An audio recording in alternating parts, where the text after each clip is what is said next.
कोई भी सपना साकार करने के लिए सबसे जरूरी है सही कोच का होना। चुनिए Yogendra Sahu classes first rank को और करे अपने CG व्यापम CGPSC का सपना साकार। Download the app now.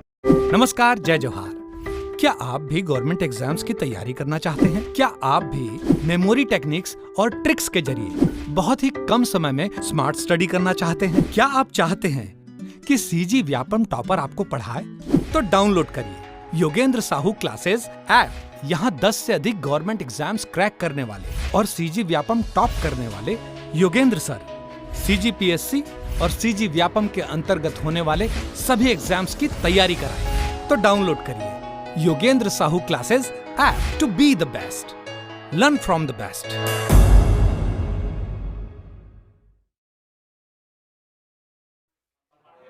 परमाणु क्रमांक पे, ठीक है। परमाणु क्रमांक क्या है? किसकी संख्या है?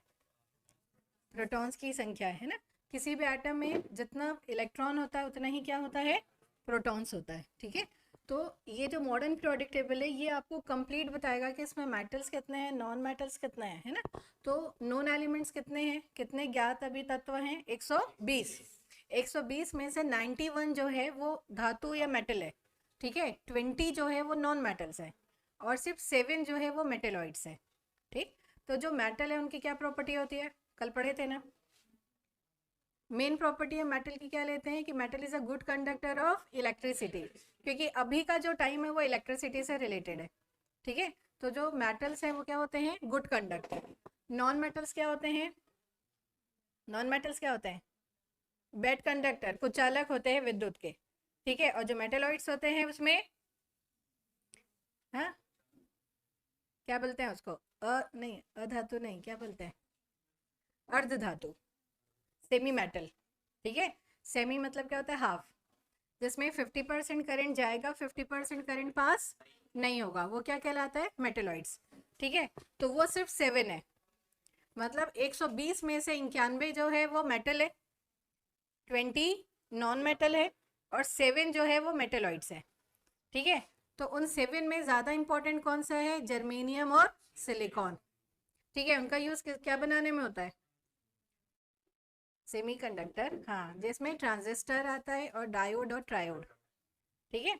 और अभी का जो इरा है या एज है वो किस पे बेस्ड है? सेमीकंडक्टर पे, क्योंकि हम हर चीज़ कैसे लेते हैं? ऑटोमेटिक, है ना। जैसे मैंने कल भी बताया था कि मोबाइल की बैटरी है या हम कोई लाइट वगैरह भी आजकल लेते हैं तो उसको चार्ज करते हैं, तो एक टाइम तक ही चार्ज होता है, उसके बाद हम उसको कितना भी करंट दे रहे हैं, उसकी जितनी कैपेसिटी है उतना ही तक वो चार्ज होगा, उसके बाद हम करंट दे तो भी चार्ज नहीं होगा, मतलब उस टाइम पे उसका कौन सा पोर्शन वर्क कर रहा है? Non metal. जब तक मेटेलिक करेगा तब तक वो चार्ज होगा और जब नॉन मेटल करेगा तब वो चार्ज नहीं होगा, ओके। तो यहाँ पे मॉडर्न पीरियोडिक टेबल जो है उसमें मोस्टली ने जितने एलिमेंट्स थे, है ना, उनको किसके बेस पर डिवाइड किया? परमाणु क्रमांक, ठीक है। राइट हैंड साइड पे उन्होंने किसको लिखा? P ब्लॉक को। लेफ्ट हैंड साइड पे S ब्लॉक। मिडिल पे क्या लिया? D ब्लॉक और F ब्लॉक, ठीक है। सामान्य सूत्र क्या है S का? NS 1 2 2। N क्या है यहाँ पे? हाँ, कोशों की संख्या, ठीक है। तो जो नंबर N का होता है वही नंबर P का होता है, ठीक। अब देखो यहाँ पे जो D लेते हैं तो D कैसे लेते हैं हम? N-1 D 1 to 10। तो अब देखो यहाँ पे जो N है वो उससे एक कम N किसका है? D का, ठीक है। जैसे अगर हम इलेक्ट्रॉनिक विन्यास लेते हैं, ठीक है, जैसे मैंने बोला आयरन, कुछ का आपको पता होना चाहिए, इसका परमाणु क्रमांक कितना है? आयरन 26, ठीक। इसका जब हम संयोजकता विन्यास लेते हैं तो हम क्या लिखते हैं? 3D6 4S2, मतलब S से एक कम हमेशा क्या रहेगा? D। अरे तो S और P में जो इलेक्ट्रॉन है वो किस में जाते हैं? संयोजकता कोश, या उसको बोलते हैं वैलेंस शेल, ठीक है। और D में एक पहले जाता है, उसको क्या बोलते हैं? किसको पता है?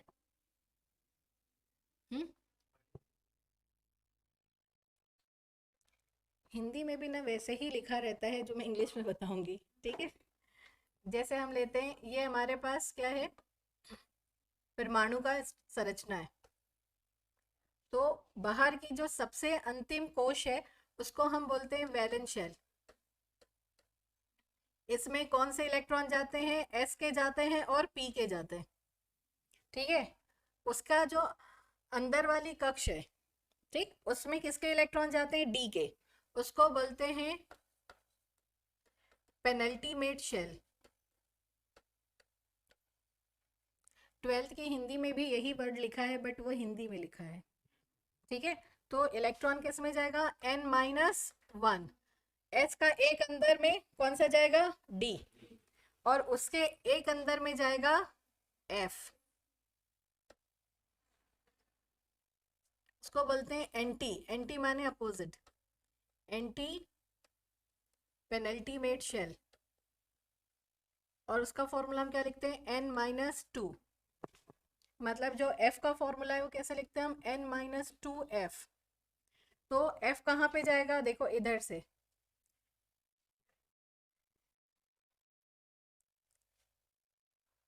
ल्यूटिडम दे दिया है, ये आएगा La है, ये ना रॉन्ग है, ये इसको हटाओ तो, ये गलत है।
ये लेंथेनम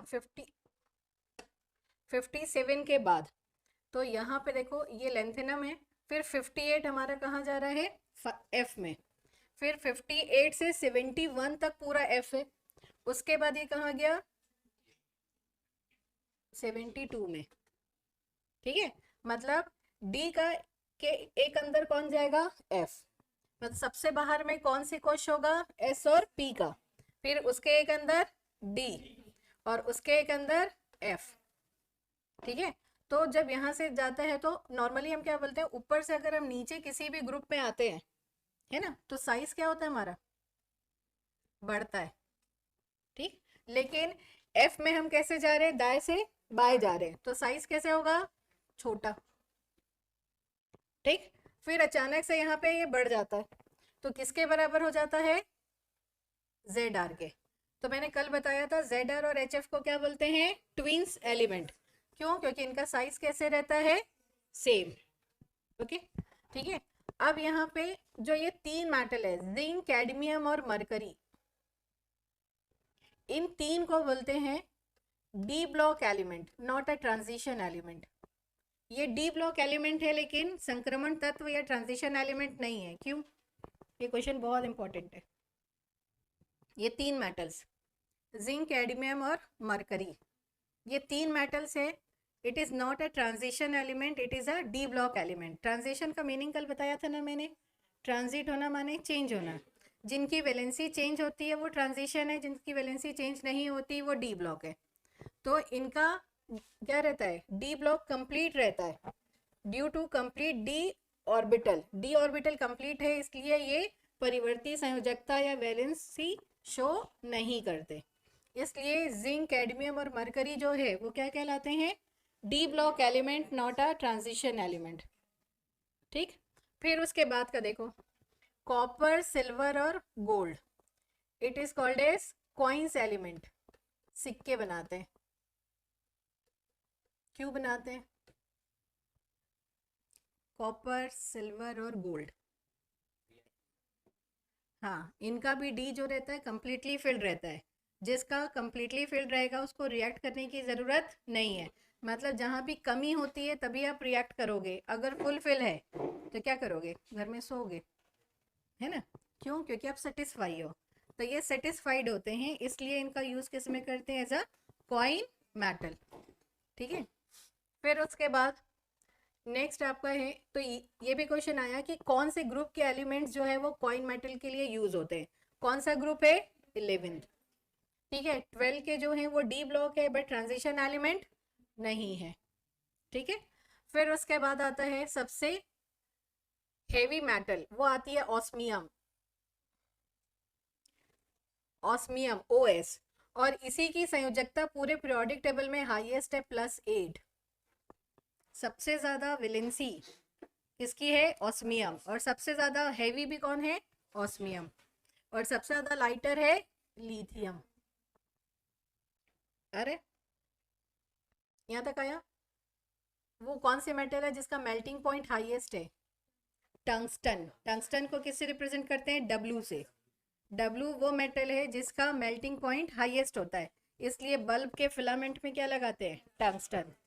कि अगर वो 3-3 4-4 दिन भी जलता है तो भी वो मेल्ट नहीं होता। कौन सा है? टंगस्टन। कितना आया? सबसे एक्टिव मेटल कौन सी है? क्रियाशील धातु सबसे।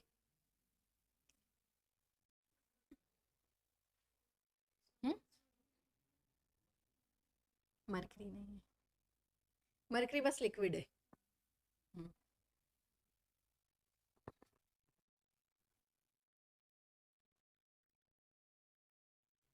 सीजियम 55 सबसे ज्यादा क्रियाशील धातु। हाँ, और इसका मेल्टिंग पॉइंट भी सबसे, जिसका कम होगा वो आसानी से टूटेगा। तो हम ऊपर से नीचे आते हैं तो साइज बढ़ता है तो बॉन्ड लेंथ बढ़ती है, तो बॉन्ड एनर्जी कम, तो आसानी से ये टूटेगा।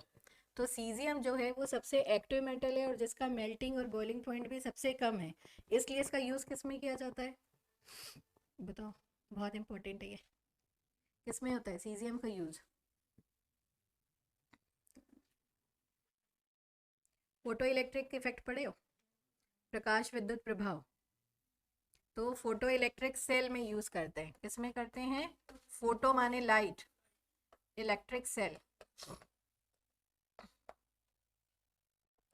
फोटो इलेक्ट्रिक सेल अभी के टाइम में क्या करते हैं? जो सोलार पैनल है या सोलार सेल है, उसमें दिन भर क्या करते हैं? एनर्जी को स्टोर करते हैं, है ना? उस लाइट को स्टोर करते हैं और फिर रात में उसका यूज़ किस में करते हैं? इलेक्ट्रिसिटी को प्रोड्यूस करने।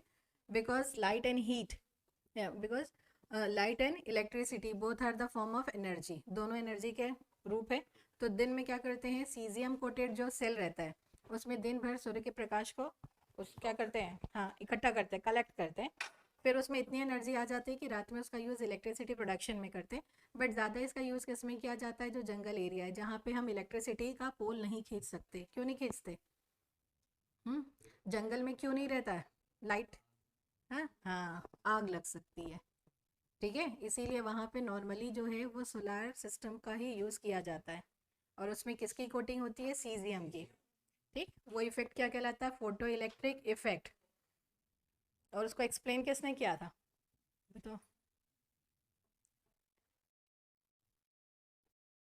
सबसे इंटेलिजेंट साइंटिस्ट कौन है? आइंस्टीन। आइंस्टीन ने ही इसको एक्सप्लेन किया था, जिसके लिए उनको नोबेल प्राइज मिला। उनके सापेक्षता के सिद्धांत के लिए उनको नहीं मिला है। किसके लिए मिला है? Due to the explanation of photo electric effect. ठीक है, प्रकाश विद्युत प्रभाव को समझाया था, जिसके लिए उनको क्या मिला था? Nobel prize. इंडिया में फिजिक्स के लिए किसको मिला है? कौन सा इफेक्ट था? रमन इफेक्ट। क्या है रमन इफेक्ट?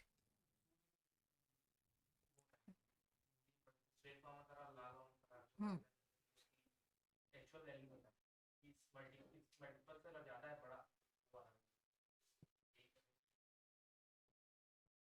नहीं, उन्होंने क्या बताया था कि आसमान जो है वो नीला क्यों होता है, स्काई जो है ब्लू क्यों होता है? या समुद्र का पानी नीला क्यों होता है? क्या है रीज़न, क्या है? प्रकीर्णन, स्कैटरिंग बोलते हैं। स्कैटरिंग को बताया था उन्होंने, किसने? हाँ, प्रकीर्णन बोलते हैं। स्कैटर्ड माने बिखरना होता है ना? तो उन्होंने क्या बोला कि जिसका भी जो भी गैसेज है या जो भी पार्टिकल है, अगर उनका साइज छोटा होगा तो वो क्या करेंगे? प्रकाश को बिखेरते हैं, स्कैटर्ड करते हैं। ठीक है, जैसे एक टूटना होता है ना, और एक बिखरना होता है। बिखरता कौन है? जैसे अगर हम एक क्या लें, एक चॉकलेट ले रहे हैं, स्ट्रेट है, सॉलिड है, तो वो टूटती है, ठीक। और लड्डू लोगे तो बिखरेगा, ठीक। ये डिफरेंस है। जैसे मिलता है ग्लास, तो जो धातु है वो टूटती है और जो अधातु है वो बिखरती है, लाइक अ ग्लास। ठीक है, तो स्कैटरिंग ऑफ लाइट किसने बताया था? सीवी रमन ने। ये आ गया, यहाँ तक आया। कॉपर, सिल्वर और गोल्ड क्या है? कॉइन मेटल्स है ना। और क्या बताया था हमें? सीजियम। सीजियम जो है मोस्ट रिएक्टिव मेटल है। मोस्ट रिएक्टिव नॉन मेटल कौन सी आती है? फ्लोरीन। सबसे क्रियाशील अधातु फ्लोरीन है, ठीक है। और सबसे ज्यादा रिएक्टिव कौन है मेटल में? Caesium. Fluorine is a most reactive non metal अधातु। सबसे क्रियाशील अधातु कौन सी है? फ्लोरीन। और प्रबल अपचायक है, प्रबल ऑक्सीकारक है। Stronger oxidizing agent, strongest oxidizing agent. Oxidizing मतलब ऑक्सीकारक, ऑक्सीकारक। इलेक्ट्रॉन्स लेगा, दिमाग में बिठा लो। मेटल क्या है? इलेक्ट्रोपॉजिटिव। जिस पे प्लस चार्ज है वो मेटल है, जिस पे माइनस चार्ज है वो नॉन मेटल है। जिस पे प्लस है वो रिड्यूसिंग एजेंट है, अपचायक है, ठीक है। और जितने भी नॉन मेटल है वो ऑक्सीकारक है।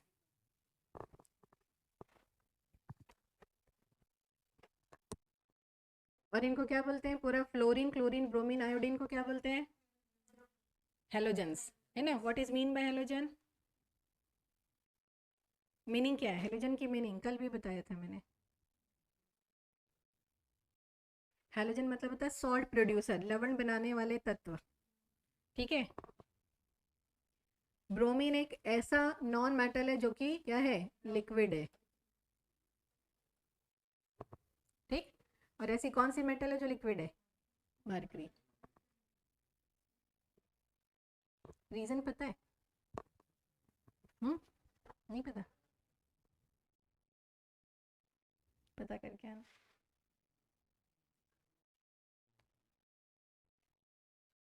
बताओ।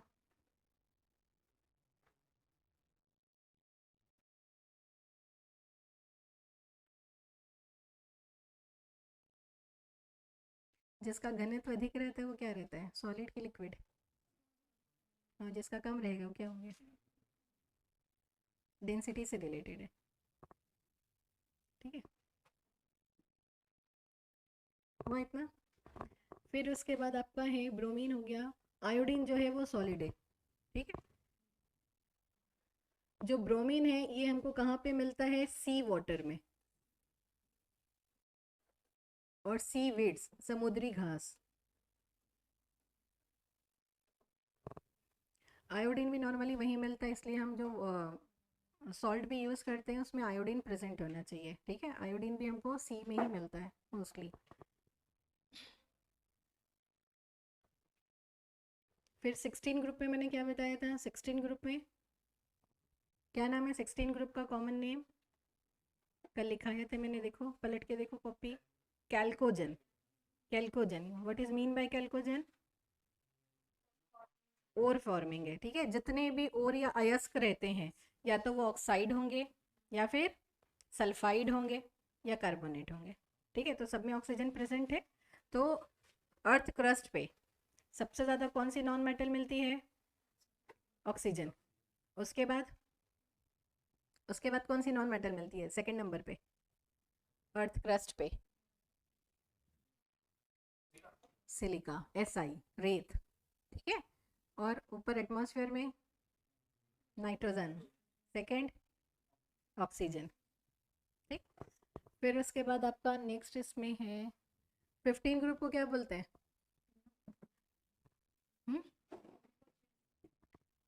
पेनकोजेन, सफोकेटिंग एजेंट। ठीक है, मतलब इसमें जितनी गैसेज है सब क्या करती है, जिससे दम घुटता है अगर इसका क्वांटिटी ज़्यादा हो जाए तो। ठीक, और इसमें पूरे पीरियोडिक टेबल में सबसे इनर्ट अक्रिय कौन सी होती है, इनको छोड़ के 18 ग्रुप को? नाइट्रोजन जो है वो इनर्ट गैस है,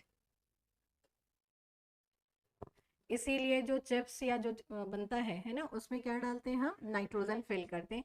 हल्की भी होती है और क्या करती है, ऑक्सीजन को एंट्री नहीं देती।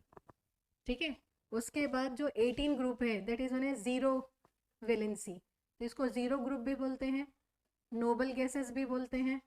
ठीक है, नोबल मेटल्स कौन सी है? नोबल मेटल्स, ये तो गैस है। नोबल मेटल्स भी कल मैंने बताया था, कौन कौन सी थी नोबल मेटल्स? नोबल मीन्स बहुमूल्य या प्रीशियस। ठीक है, तो प्रीशियस मेटल क्या है? कॉपर, सिल्वर, गोल्ड, और इसके नीचे यहाँ पे आ रहा है ये प्लेटिनम। ठीक है, ये सारी कॉस्टली है, प्रीशियस है, इसलिए इसको नोबल बोलते हैं। क्यों है? क्योंकि इनकी रिएक्टिविटी कम है। ठीक है, तो ये नॉर्मल जो है ये एसिड से भी रिएक्ट नहीं करती, तो किस में घोलते हैं इसको? सोने का पानी बनाते हैं ना, सुना होगा। किस में?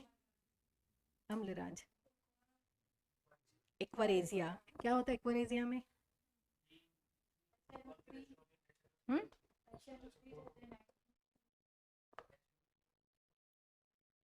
क्या चीज?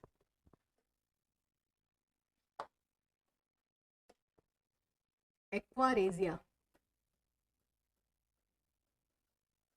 ठीक है, एक्वारेजिया में 3 पार्ट HCl होता है और 1 HNO3, 3:1 का रेशियो रहता है। इसका सेकेंड नेम है, इसको बोलते हैं रॉयल वाटर।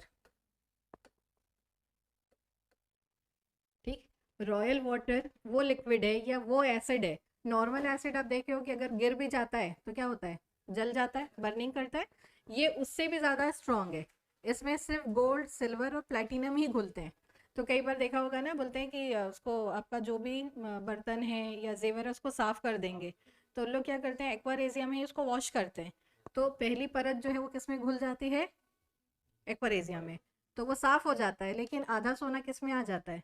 उसमें। फिर उसको क्या करते हैं, हीट अप करते हैं, तो ये उड़ जाता है और नीचे पे गोल्ड बचा रह जाता है। तो ये क्या कहलाता है? Royal water, 3:1। ठीक है, 3 ही स्ट्रॉन्ग एसिड है, कौन कौन से? और HNO3। ठीक है, HCl, H2SO4 और HNO3, 3 ही स्ट्रॉन्ग है और उनको क्या बोलते हैं हम? Mineral acid.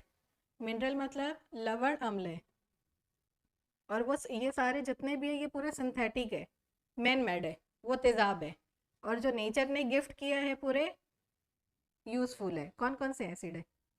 जैसे नींबू में साइट्रिक एसिड। ठीक है, टमाटर में कौन सा एसिड है? ऑक्सैलिक। इमली में टार्ट्रिक है। ठीक है, टमाटर में ऑक्सैलिक एसिड है। जो भी खट्टी चीज़ है उसमें क्या है? एसिड है, और लेकिन वो एसिड कैसे है? नेचुरल है, इसलिए वो हमारे लिए यूजफुल है, हार्मफुल नहीं है। लेकिन जितने भी मैन मेड है वो पूरे हार्मफुल है। अगर आप उसको नॉर्मल भी टच कर दो तो हाथ में क्या हो जाता है? जल जाता है, कपड़े में गिरा तो जल जाएगा। वो कौन से एसिड है? HCl, HNO3 और H2SO4। इन 3 को छोड़ के कोई भी आएगा पूरा वीक होगा। ठीक है, और कौन से बेस स्ट्रॉन्ग बेस है? NaOH और KOH। बस इसको छोड़ के कहीं का भी आए सारे वीक है। यहाँ तक आया? रॉयल वाटर आ गया समझ में? फिर उसके बाद है यहाँ पे 18 ग्रुप में क्या क्या लेते हैं? Helium, neon, argon, krypton, xenon और रेडॉन। ठीक है, तो रेडॉन जो है वो रेडियो एक्टिव है। ओके, हीलियम कहाँ पे मिलती है? सन में। ठीक है, सन की एनर्जी का सोर्स जो है वो क्या है? Formation of helium. इसके बाद नियॉन। नियॉन का फंक्शन क्या है? क्योंकि तुम्हारे में सिर्फ आपका फंक्शन पूछता है और उसके बाद 4 ऑप्शंस देंगे। नियॉन का यूज़ किस में किया जाता है? आजकल तो नियॉन वर्ड बहुत कॉमन है ना? लाइट है ना, एडवर्टीजमेंट में ज़्यादा यूज़ किया जाता है नियॉन का। ठीक है, नियॉन मतलब ब्राइटर। तो अगर आपको कोई भी फ़ॉन्ट को ब्राइट करना है तो आप नियॉन कलर्स यूज़ करते हैं, तो ये नियॉन गैस जो है वो किस में, बल्ब में, ट्यूबलाइट में, और जो एडवर्टाइजमेंट का बोर्डिंग और होर्डिंग बनाते हैं उसमें नियॉन को फिलअप करते हैं। ठीक है, उसके बाद आता है आर्गन। किस काम आता है आर्गन का? ट्यूबलाइट्स में भी डालते हैं। बाकी इसका जो फंक्शन है वो है जो भी आपका एटमॉस्फेयर है उसको इनर्ट करने, अक्री करने के लिए क्या डाला जाता है उसमें? आर्गन। हाँ, एटमॉस्फेयर मतलब कोई भी आप यूटेंसिल बना रहे हो, सामान बना रहे हो, उसमें आपको इनर्ट कंडीशन रखना है तो आर्गन उसमें फिलअप करते हैं। लेकिन वो सारी चीज़ें बहुत कॉस्टली में आती है ना, सोफिस्टिकेटेड होती है, क्योंकि इनको और हम रेयर गैस भी बोलते हैं, बहुत कम है, और जिसकी क्वांटिटी कम होती है वो कॉस्टली हो जाता है, कॉस्ट उसकी उसी से बढ़ती है। और बहुत ज़्यादा होता है तो क्या बोलते हैं? बेचना में, है ना, बहुत सारा है। ठीक, फिर उसके बाद आता है क्रिप्टन एंड जेनॉन का। ये पूरी रेयर गैस है, 18 ग्रुप जो है पूरी रेयर गैसेज है। ठीक, और rare metals F block, rare metals.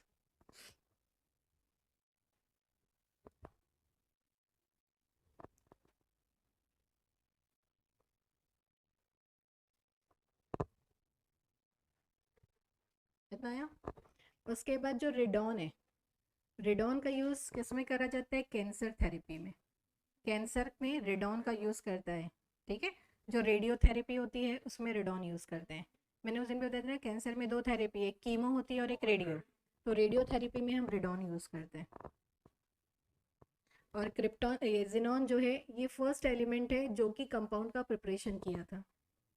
हाँ, नॉर्मली इनर्ट गैसेस किसी से रिएक्ट नहीं करते, लेकिन जिनॉन ही जो था वो फर्स्ट टाइम क्या बनाया था? Compound XCPTF6। ये फर्स्ट कंपाउंड है जो किसने बनाया था? जिनॉन। और बनाया किसने था? नील बर्थलेट, एक साइंटिस्ट थे जिसके लिए उनको नोबेल प्राइज मिला। ठीक है, XCPTF6 is the first noble gas compound.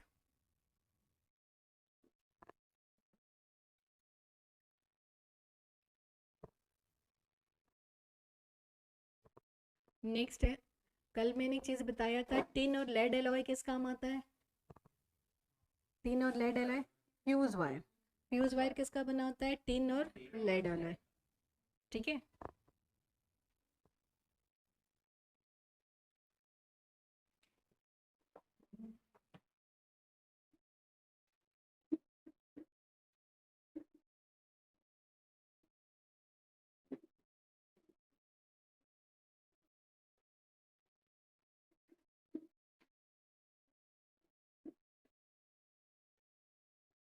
अब देखो उसके बाद ये पूरा कंप्लीट हो गया एस ब्लॉक का। एस ब्लॉक में सबसे एक्टिव या सबसे हल्की, सॉरी, एक्टिव मेटल्स जो है सीजियम है, सबसे लाइटर एलिमेंट है लिथियम, एक्टिव एलिमेंट है सीजियम। ठीक है, फिर उसके बाद आपका आता है, और सारे कौन से नेचर के होते हैं? बेसिक, क्षारीय धातु है, बेस होते हैं। ठीक है, दूसरा फिर हम क्या लिए? P block. पी ब्लॉक में क्या क्या पढ़ा? पी ब्लॉक में आपको मेन पढ़ना है 15, 16, 17 और 18। 15 ग्रुप पिनकोजिन है, 16 ग्रुप कैल्कोजन, 17 ग्रुप्स हैलोजन, और फिर रेयर या नोबल गैसेस। ठीक है, बीच में पूरे क्या आ जाते हैं? डी। डी में कितनी सीरीज है? कितने ब्लॉक दिख रहे हैं? 4 दिख रहे हैं। 3D, 4D, 5D, 6D। तो अभी ये मानते हैं कि जो भी न्यू डिस्कवरी होगी वो कहाँ पे जाएगी? डी पे, नोटा एफ। देखो आप यहाँ पे ही देखो, 103 तक एफ है, फिर 104 से आपका यहाँ पे आ गया रदरफोर्डियम से। मतलब नॉर्मली ऐसा देख के लगता है जो नीचे है न्यू डिस्कवरी होगी तो नीचे ही आएगी, लेकिन इलेक्ट्रॉन्स अभी कहाँ फिल हो रहे हैं? डी में। ठीक, जैसे क्वेश्चन था कि 120 है जिसकी अभी डिस्कवरी नहीं हुई है, अगर डिस्कवर हुआ तो कहाँ जाएगा? तो कहाँ जाएगा वो? डी में। क्लियर? ठीक है, उसके बाद आता है आपका एफ ब्लॉक। एफ ब्लॉक को और क्या बोलते हैं हम? Rare earth element. Rare earth element. Rare gas कौन सी है? Noble gas. Rare earth elements कौन से हैं? लेंथेनाइड। ठीक है, तो इसमें कई बुक में यहाँ पे लेंथेनम भी दिया रहता है, तो lanthanum is a D block element. After lanthanum is called lanthanides. ठीक है, तो इसमें आपका कहाँ तक आएगा? 58 से 71 तक। फिर उसके बाद आता है एक्टिनाइट्स। एक्टिनाइट्स जो है यूरेनियम तक हमारा क्या बताई थी, नेचुरल ऑक्यूरिंग है। फिर neptunium, plutonium, americium, curium, berkelium. Berkeley क्या है बताओ, किसी ने पढ़ा है? बर्कले है दार्शनिक है? नहीं, Berkeley is a city of America, America की। हो सकता है बेटा, होगा, हो सकता है, वो मेरे को हिस्ट्री नहीं पता। ठीक है, हाँ फिलोसफर है, हाँ सही बोले ना, हाँ दार्शनिक वही हुआ। ठीक है, फिर है कैलिफोर्नियम, CF। कैलिफोर्निया में ही एक मतलब कैलिफोर्निया का स्टेट है, फिर वहाँ की एक सिटी है बर्केले। ठीक है, वहाँ पे एक इंस्ट्रूमेंट लगा है वहाँ की यूनिवर्सिटी में जो है साइक्लोट्रॉन। ठीक, साइक्लोट्रॉन को किसने डिस्कवर किया था? लॉरेंशियम ने। ठीक, और उससे क्या बना, ये जितने भी एलिमेंट्स है ये सब किस में बन रहे हैं? साइक्लोट्रॉन में। तो उनके ऑनर पे ही ये नाम लिखा है, आइंस्टीनियम, फर्मियम। फर्मी कौन थे? फर्मी नाम सुना है? यूनिट है लेंथ की, जैसे अपन मीटर किलोमीटर लेते हैं ना, Fermi is a unit of length, 15 Fermi. ठीक है, वेवलेंथ के लिए यूज करते हैं, जैसे आर्मस्ट्रॉन्ग लेते वैसे ही Fermi. MD mendelevium, Mendeleev, nobelium, Alfred Nobel, फिर लॉरेंशियम।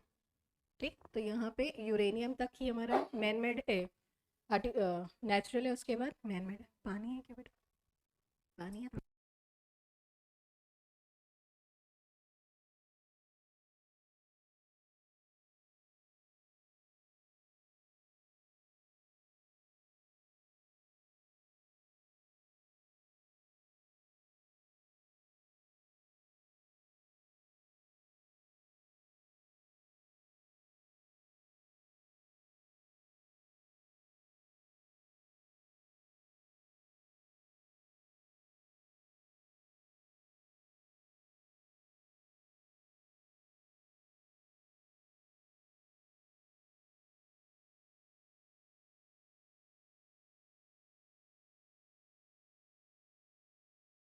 किस में आते हैं? P ब्लॉक में।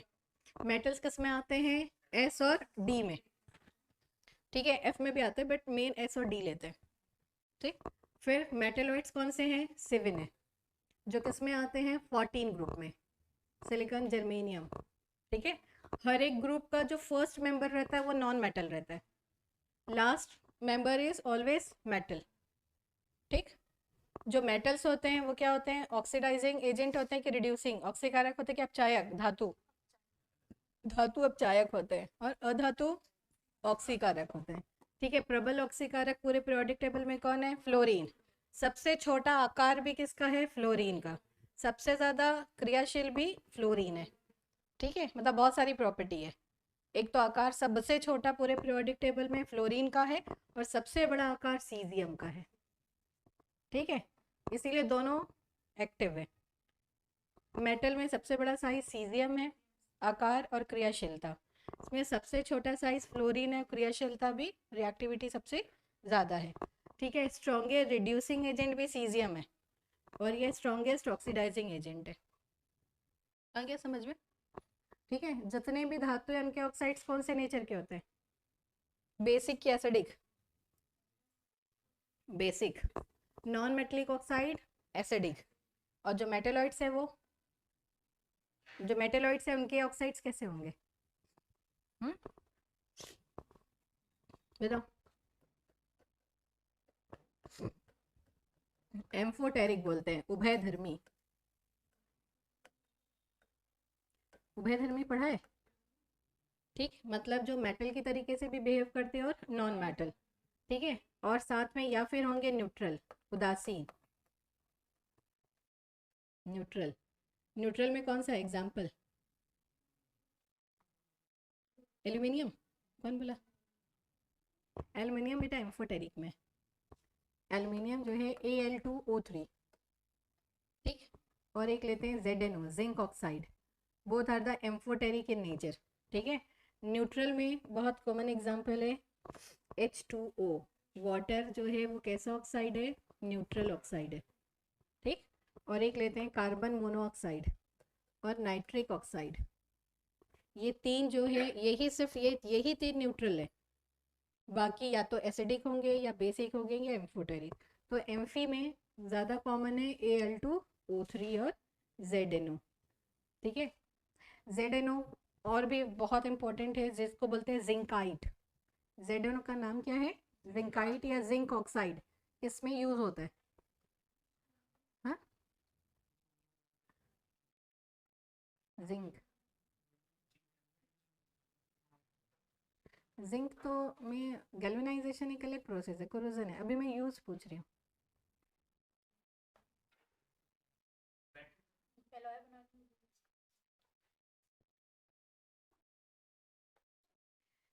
देखो जिंक, कैडमियम और मरकरी अभी लिखाया बताया था मैंने, जिंक, कैडमियम, मरकरी, इनका डी कंप्लीट फील्ड है, जो कंप्लीट फील्ड रहते हैं वो वाइट होते हैं, बाकी सब कलरफुल है, ठीक है। अब वाइट है तो इनका यूज़ क्या होता है, पेंट बनाने में, वाइट पेंट, टीवी में एड भी देखते होगे, जिंकाइट का आता है, ठीक है, रॉयल उसमें वाइट कलर के लिए या पाउडर बनाने, क्रीम बनाने, और सबसे ज़्यादा यूज़ है पेंट बनाने में, किसका होता है, हाँ जिंक का, ठीक। जितनी भी वाइट क्रीम आती है, पुट्टी आती है, सब में क्या रहता है जिंक रहता है, क्यों, क्योंकि वो वाइट है ना।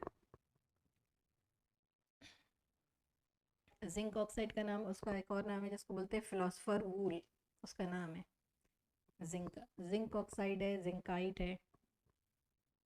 Al2O3 का और नाम क्या है,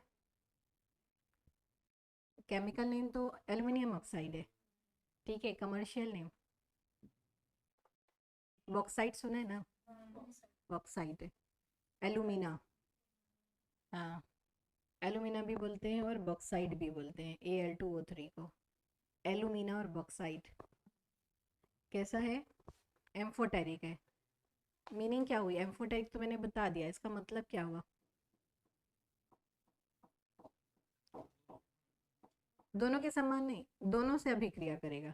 जैसे अगर हमको एक चीज बोल रहा है कि ये केमिकल है, इसको बताओ ये एसिड है कि बेस है, तो आप कैसे पता लगाओगे, चखोगे तो नहीं उसको, है ना।